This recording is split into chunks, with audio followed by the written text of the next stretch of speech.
L'un des avantages de l'ère moderne est la vitesse à laquelle nous résolvons des affaires non résolues depuis des décennies. De l'identification de Jane et John Doe, qui ont passé plus de 30 ans sans nom, à la découverte de la vérité derrière des affaires effrayantes de tueurs en série qui ont terrorisé une nation pendant des décennies. Le monde du crime véritable voit des affaires anciennes résolues régulièrement, mais bien sûr, il y a des affaires qui tombent à travers les mailles du filet. Rejoignez-nous pour l'épisode d'aujourd'hui, alors que nous examinons 3 affaires horrifiques de tueurs non identifiés qui n'ont jamais été attrapés. Le maniaque de l'arc-en-ciel. Le maniaque de l'arc-en-ciel est le nom donné à l'individu qui a commis les meurtres du parc Péturis à Carapicuíba, São Paulo, Brésil, entre février 2007 et août 2009. The Guardian a noté qu'environ 6 mois après la célébration de la Pride à São Paulo, en 2008, les autorités ont révélé qu'elles traquaient un tueur en série soupçonné d'être responsable d'au moins 16 meurtres dans la ville. En général, le maniaque de l'arc-en-ciel est décrit comme étant responsable d'au moins 13 meurtres, toutes les victimes étant des hommes homosexuels âgés de 20 à 40 ans. 11 des 13 victimes ont été abattues à la tête. Une victime est morte après avoir été battue à la tête et une autre a été abattue 12 fois. En discutant de ce dernier cas, la police a dit aux médias que les balles avaient réduit le corps à un tamis. La plupart des victimes ont été attaquées dans un parc touristique décrit comme un lieu de rencontre pour les hommes homosexuels. Et comme une zone fréquentée par des travailleurs du sexe la nuit, une victime a été tuée dans une chambre de motel. En 2008, les forces de l'ordre enquêtaient pour savoir si 3 autres décès survenus dans la ville voisine d'Osaka étaient liés au meurtre du parc Péturus. Le chef de la police locale de l'époque a déclaré que les attaques étaient clairement motivées par la haine. Citation, dans sa tête, il pense qu'il fait un travail de nettoyage. Il n'aime pas les homosexuels. Il les déteste. La première victime de cette série d'horribles crimes était José Henrique, âgé de 32 ans, tué au parc de Péturas le 4 juillet 2007. Presque tous les défunts ont été retrouvés à moitié nus, jetés dans les sous-bois du parc comme des déchets, leurs pantalons à leurs genoux, une balle de calibre 38 dans l'arrière de leur crâne. Malgré le fait que la plupart des décès des victimes se soient produits de manière identique, il a fallu attendre la mi à fin 2008 pour que les enquêteurs réalisent qu'il pourrait y avoir un lien entre les affaires, la police notant que l'affaire a maintenant dépassé les limites d'un crime si commun, se référant à la façon dont les affaires avaient été traitées comme des actes de violence individuelle, quelque chose de courant dans la ville à l'époque. La police a ajouté « Nous avons affaire à un suspect qui tue exclusivement des homosexuels ».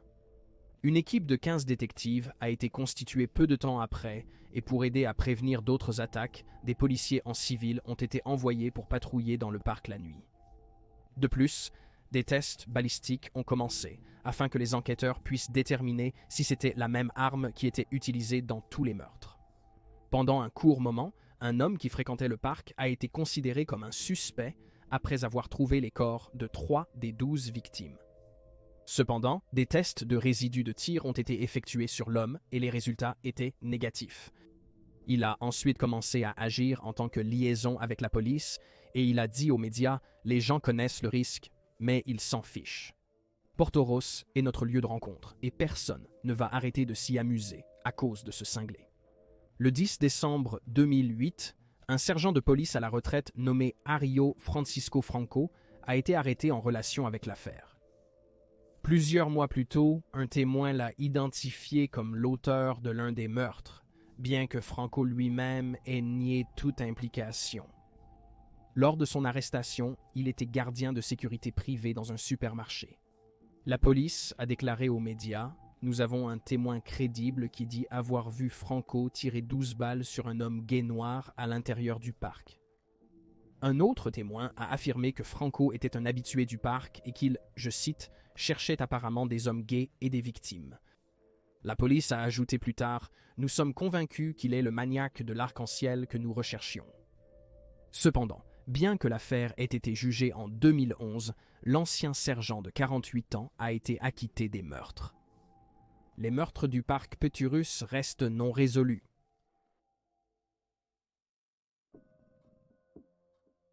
Le éventreur d'Atlanta. Entre 1909 et 1914, le tristement célèbre éventreur d'Atlanta a terrorisé les rues d'Atlanta, en Géorgie. On dit qu'il est responsable de la mort d'au moins 15 femmes. L'éventreur est devenu presque une figure mythique avec le temps qui a passé. On sait que l'éventreur visait principalement des femmes de la classe ouvrière noire ou métisse, et, comme Jack l'éventreur, avait tendance à mutiler ses victimes. L'éventreur a frappé pour la première fois en octobre 1910 lorsqu'il a attaqué Maggie Brooke, âgée de 23 ans, qui a été matraquée à la tête et a subi une fracture du crâne. Puis, le 22 janvier, les restes de Rosa Trice, âgée de 35 ans, ont été découverts non loin de sa maison. Sa mort aurait été plus brutale que celle de Maggie. Son crâne avait été écrasé, sa gorge avait été tranchée et elle avait même été poignardée à la mâchoire. Le Atlanta Constitution a écrit que son mari avait été arrêté pour le meurtre, mais avait été libéré peu de temps après en raison d'un manque de preuves.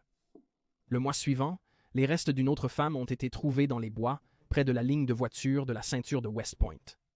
La femme noire et d'environ 25 ans est décrite comme n'a jamais été identifiée. Puis, le 28 mai 1911, le corps de Belle Walker a été retrouvé à 25 mètres de sa maison sur la rue Garibaldi. Sa sœur l'avait signalé disparue peu de temps avant qu'elle ne soit retrouvée, après avoir découvert qu'elle n'était pas rentrée du travail. La gorge de Belle avait été sauvagement tranchée et le mois suivant, le corps d'Addie Watts a été retrouvé, ayant subi exactement la même blessure. La peur s'est emparée des communautés noires et métisses d'Atlanta.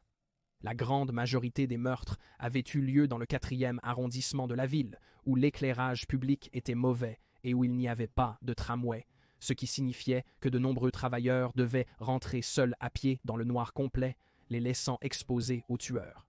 Dans son livre « Le tueur d'Atlanta », l'affaire non résolue des meurtres les plus infâmes de la Gate City, Geoffrey Wells a écrit que beaucoup des victimes étaient des domestiques qui travaillaient dans les maisons des employeurs blancs dans l'ancien 4e arrondissement et les zones périphériques. Il a ajouté qu'une attaque s'est produite juste en bas de la rue de la maison de l'employeur de la victime, et a ajouté que l'employeur a entendu le tumulte. Lorsqu'il est sorti, il a trouvé la victime, mais n'a pas pu identifier le tueur.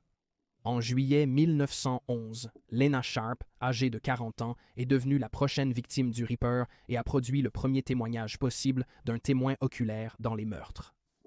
Un journal de l'époque a rapporté que la fille de Lena est allée la chercher quand elle est rentrée tard à la maison, sachant que leur voisin avait récemment été tué par le Ripper. En cherchant sa mère, elle a rencontré un grand homme noir qui lui a dit, je cite, « Ne t'inquiète pas, je ne fais jamais de mal à des filles comme toi. » Il l'a poignardée dans le dos puis a fui la scène. Cependant, un autre papier prétendait qu'Emma Lou, la fille de Lena, se promenait avec sa mère lorsque Lena a été frappée avec une brique et Emma Lou a été poignardée. L'agresseur a ensuite égorgé Lena avant de retourner vers Emma Lou et de se tenir au-dessus d'elle avec un couteau. Il a fui la scène lorsqu'il a entendu des pas s'approcher. Sadie Holly a été retrouvée morte le 11 juillet 1911, juste 10 jours après le meurtre de Lena. Ses blessures étaient si graves qu'elle avait presque été décapitée. Un suspect dans l'affaire de Sadie a été identifié comme étant un chauffeur de taxi qui s'était disputé avec elle la nuit de sa mort et qui a été retrouvé avec des égratignures sur son bras et du sang sur ses vêtements. Il a été inculpé mais reconnu non coupable car les meurtres ont continué même pendant qu'il était en prison. Dans la seconde moitié de 1911, les corps de Mary Ann Duncan, Eva Florence, Minnie Wise et Mary Putnam ont tous été localisés à divers moments. Geoffrey Wells pense qu'il y a au moins 20 victimes du tueur en série, et certains rapports sur l'affaire notent qu'après 1914, les meurtres et mutilations de femmes noires ont continué. Il n'est pas clair si c'était aux mains du déchiqueteur d'Atlanta ou d'un nouvel agresseur. Beaucoup de gens ont également théorisé que plusieurs individus étaient irresponsables des meurtres, plutôt qu'un homme seul. Il a également été spéculé que certains meurtres attribués aux déchiqueteurs étaient en réalité l'œuvre d'hommes qui voulaient se débarrasser de leurs épouses, qu'ils ont profité de l'hystérie et déguisé la violence domestique en œuvre d'un tueur en série. Le déchiqueteur d'Atlanta n'a jamais été identifié.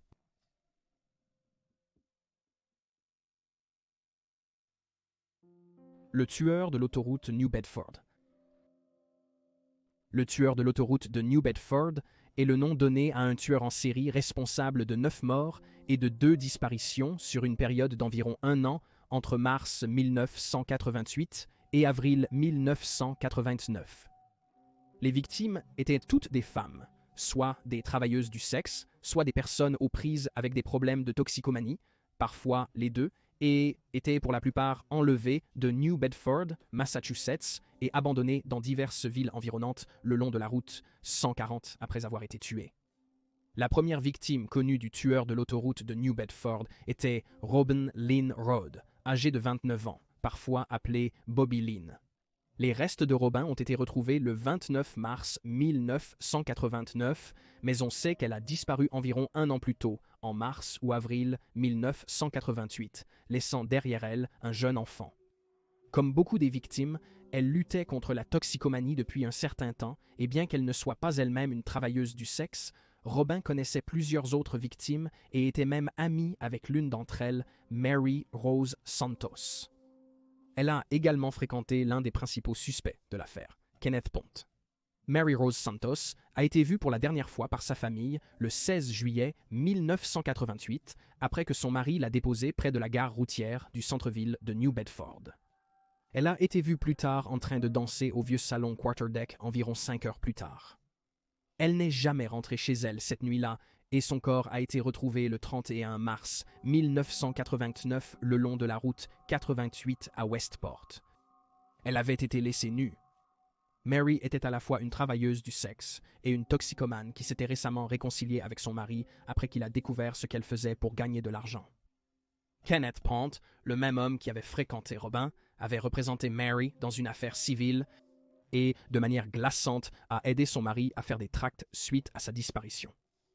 Après la disparition de Robin, une jeune femme de 28 ans de la ville de Falmouth, Massachusetts, nommée Rochelle Clifford Dopierala, a disparu en avril 1988.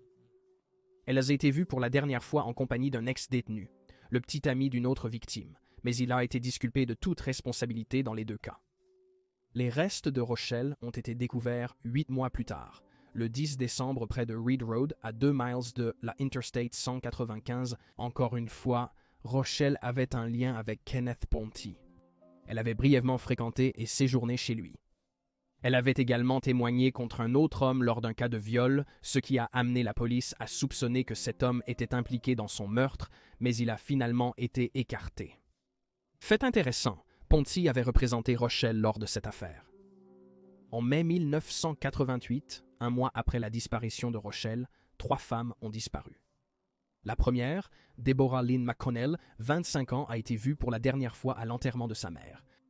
Deborah était la mère d'un jeune enfant et en décembre, 7 mois après sa disparition, son corps a été retrouvé près de la route Sainte 40. Elle avait été jetée dans les sous-bois, nue, avec un soutien-gorge enroulé autour de son cou. La deuxième femme à disparaître en mai 1988 était Debra Medeiros, une jeune femme de 29 ans qui a été signalée disparue le 27. Debra avait des problèmes de toxicomanie et était connue de la police pour cette raison. Bien qu'elle vivait avec sa mère dans la ville de Fall River, elle a disparu de New Bedford suite à une dispute avec son petit ami. Son corps a été retrouvé en juillet 1988 sur le bord de la route sur l'Interstate 40 à Freetown, faisant d'elle la première victime dont les restes ont été découverts. Son corps avait subi une décomposition sévère et, comme Deborah McConnell, elle a été retrouvée avec un soutien-gorge enroulé autour de son cou. Elle était partiellement dévêtue. La cause de sa mort a été déterminée comme étant la strangulation. Le petit ami de Deborah a été écarté comme suspect dans l'affaire. La dernière femme à disparaître, en mai 1988, était Christina Montiero, qui n'avait que 19 ans lorsqu'elle a disparu. Comme beaucoup d'autres femmes, elle luttait contre la dépendance aux drogues et a laissé derrière elle un petit enfant lorsqu'elle n'est pas rentrée à la maison. Contrairement aux autres, le corps de Christina n'a jamais été retrouvé. Elle demeure toujours disparue. Sa famille a signalé qu'ils avaient eu de ses nouvelles pour la dernière fois en mai ou juin 1988, bien qu'il y ait des rapports qu'elle a été vue pour la dernière fois en juillet. Elle a disparu de New Bedford et est fortement soupçonnée d'être une victime du tueur de l'autoroute de New Bedford. De même, Marilyn Roberts, la prochaine victime, n'a jamais été retrouvée. Marilyn avait 34 ans quand elle a disparu de New Bedford. On a eu de ses nouvelles pour la dernière fois en avril 1988, mais elle aurait été vue 2 mois plus tard en juin. Nancy Lee Piver, âgée de 36 ans, a disparu après avoir quitté le pub Whispers le 7 juillet. Après une dispute avec son petit ami, elle a dû rentrer à pied chez elle. On savait qu'elle avait des problèmes d'abus de substances, et son petit ami de l'époque était un trafiquant de drogue bien connu de la police. Leur relation était visiblement tumultueuse, avec des bruits que Nancy était victime de violences domestiques. Pourtant, lorsque le corps de la trentenaire a été retrouvé le 30 juillet, son petit ami a rapidement été écarté des suspects. Son corps, nu, a été retrouvé près de l'Interstate 195, en direction de l'ouest à Dartmouth, et la cause de sa mort a été déterminée comme étant une strangulation. Mère de 3 enfants, Deborah Greenlaw de Mello, une femme de 35 ans qui avait des problèmes de toxicomanie, a été vue pour la dernière fois le 11 juillet après avoir quitté un programme de libération pour travail en prison, auquel elle avait été condamnée en raison d'une accusation liée au travail du sexe. Ses restes ont été trouvés sur la rampe de la route Reed en direction de l'Est, à la sortie de l'Interstate 195 le 8 novembre. Ses vêtements étaient drapés sur les branches d'arbres à proximité et près du corps. Les enquêteurs ont trouvé les affaires de la victime précédente, Nancy. Une mère de 2 enfants, âgée de 24 ans, nommée Sandra Botello, a été l'avant-dernière victime du tueur de l'autoroute de New Bedford. Elle avait de graves problèmes de consommation de drogue et un passé d'engagement dans le travail du sexe. Elle a été aperçue pour la dernière fois le 11 août après avoir quitté chez elle. Son corps a été le dernier à être localisé en avril 1999 dans une zone boisée le long de l'Interstate 195. Ses vêtements étaient manquants et elle avait été pliée en position fétale. La dernière victime était Dawn Mendes, âgée de 25 ans, qui a disparu le 4 septembre 1988 alors qu'elle rentrait seule chez elle de son travail pour une fête de baptême. Comme Sandra, Dawn avait un passé de toxicomanie et de travail du sexe. Ses restes principalement squelettiques ont été trouvés le 29 novembre sur la rampe de Reed Road en direction de l'ouest, en dehors de l'Interstate 195. Au fil des ans, il y a eu plusieurs suspects dans l'affaire du tueur de l'autoroute de New Bedford. Les 2 plus notables sont Kenneth Pont et Anthony De Grazia. De Grazia était un ouvrier du bâtiment de 26 ans en 1989 qui avait apparemment une réputation de violence. Son portrait a été présenté à une prostituée de New Bedford, qui a cru reconnaître un homme ayant tenté de l'étrangler. Son agresseur et De Grazia avaient tous 2 un nez aplati, et elle se souvenait qu'il s'était présenté comme Tony. Toutefois, elle n'a pas pu identifier formellement. La travailleuse du sexe a été amenée devant un grand jury secret pour témoigner de son agression peu de temps après. Elle a expliqué qu'Anthony De Grazia ressemblait à son agresseur, et qu'un homme nommé Tony lui a sauté à la gorge et a essayé de lui briser le cou. Il m'a ensuite, je cite, dit ce qu'il allait me faire comme il l'a fait aux autres salopes. Suite à son témoignage, De Grazia a été localisé par les autorités et amené en interrogatoire. Comme Margaret, il a été présenté devant le grand jury secret, mais il n'a jamais été inculpé. Le procureur de l'époque a ensuite demandé un mandat d'arrêt contre lui, accusant De Grazia de 17 tentatives de viol et d'agression sur plusieurs travailleuses du sexe local. De Grazia s'est rendu lui-même, où il a été arrêté pour ces accusations. Il a passé 13 mois en prison et a comparu 18 fois devant le tribunal. Ses avocats ont demandé à plusieurs reprises des documents de preuve, mais ont été refusés à chaque fois. De même, ses avocats ont demandé à ce que sa caution soit réduite, car elle était considérée comme beaucoup trop élevée. Cependant, le juge a refusé. Finalement, De Grazia a engagé un nouvel avocat qui a déposé un outrage contre le bureau du DA pour non-production de preuves, et le juge a par la suite réduit le montant de la caution de Grazia, lui permettant d'être libéré le 27 juin 1990. Il a été peu de temps après réarrêté pour avoir prétendument proféré des menaces contre la vie du DA qui l'avait fait arrêter, Ronald Pina, mais De Grazia a payé sa caution et a été libéré une fois de plus. Un mois plus tard, le 17 juillet, il a été retrouvé mort à la maison des parents de son ex-petit ami. Sa mort a d'abord été considérée comme un homicide par la police qui s'est rendue sur les lieux, mais le bureau du DA a ensuite classé l'affaire comme un suicide, même si l'autopsie ne soutenait pas cette décision. Il est à noter que la disparition de Grazia a suivi une annonce selon laquelle il était le nouveau suspect dans les meurtres de l'autoroute de New Bedford après la libération de Kenneth Pont, le précédent suspect numéro 1. Malgré le cirque médiatique entourant de Grazia, il n'y a rien pour le lier au meurtre de l'autoroute de New Bedford à ce moment-là. Pendant ce temps, l'avocat Kenneth Pont avait plusieurs liens avec l'affaire. Il a fréquenté la première victime, Robin Road, ainsi que Rochelle, et a représenté 3 autres victimes dans des affaires civiles. Il avait également des antécédents de consommation de drogue. Il avait été accro à l'héroïne avant de réussir à redresser sa vie. Dans le livre Shallow Graves, The Hunt for the New Bedford Highway Serial Killer, Maureen Boyle a écrit, je cite, « Les filles, dans les rues, racontaient des histoires sur la paranoïa de Ponty, comment il les emmenait chez lui, verrouillait les portes et ne les laissait pas partir. Il ne semblait pas violent, juste vraiment étrange. » En août 1990, un grand jury a inculpé l'homme de 40 ans pour le meurtre de Rochelle, qui a été retrouvé battu à mort. Le procureur, Ronald Pina, le même qui avait demandé un mandat d'arrêt contre Anthony de Gracia, a proposé la théorie que Pont avait tué Rochelle, parce qu'elle prévoyait prétendument de dévoiler ses activités de drogue. Pont a été inculpé d'un chef d'accusation de meurtre le 17 août, à quoi il a plaidé non coupable. Environ 1 an plus tard, en juillet 1991, le procureur a abandonné les accusations de meurtre contre lui, notant un manque de preuves. En 1992, les charges restantes contre lui, qui comprenaient l'usage de drogue et une agression contre Rochelle, ont également été abandonnées. L'affaire contre Ponty est restée en sommeil pendant des années, jusqu'en 2007, lorsque les enquêteurs ont réexaminé les meurtres et ont commencé à s'intéresser à lui une fois de plus. Ils ont creusé l'allée et la terrasse de son ancienne maison à New Bedford, mais n'ont trouvé aucune preuve le liant à l'affaire, a déclaré le père de Marilyn Roberts, citant « C'est de l'espoir de toute façon », en voyant l'enquête active à nouveau. Malheureusement, l'espoir a été de courte durée, puisqu'aucune nouvelle preuve n'a émergé suite à cette enquête. Ponzi a affirmé que le fait d'avoir son nom lié au meurtre a ruiné sa vie et sa carrière, déclarant « Quand je marche dans n'importe quelle rue, les petits-enfants m'appellent un meurtrier ». Lors d'une dispute avec sa mère et sa sœur en 2007, il aurait menacé de les tuer toutes les deux, puis de se suicider. 3 ans plus tard, il a été retrouvé mort à l'âge de 60 ans. L'option d'un acte criminel a été écartée. L'affaire reste non résolue.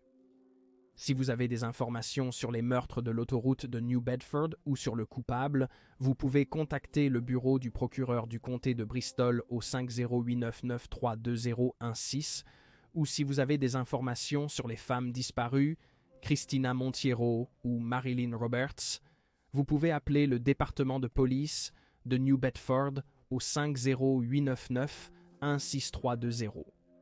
Et voilà les faits. Veuillez laisser un commentaire ci-dessous avec vos propres théories et spéculations. Et n'oubliez pas d'aimer cette vidéo et de vous abonner pour soutenir la chaîne. Merci d'avoir regardé, restez vigilants, restez en sécurité et je vous verrai la prochaine fois.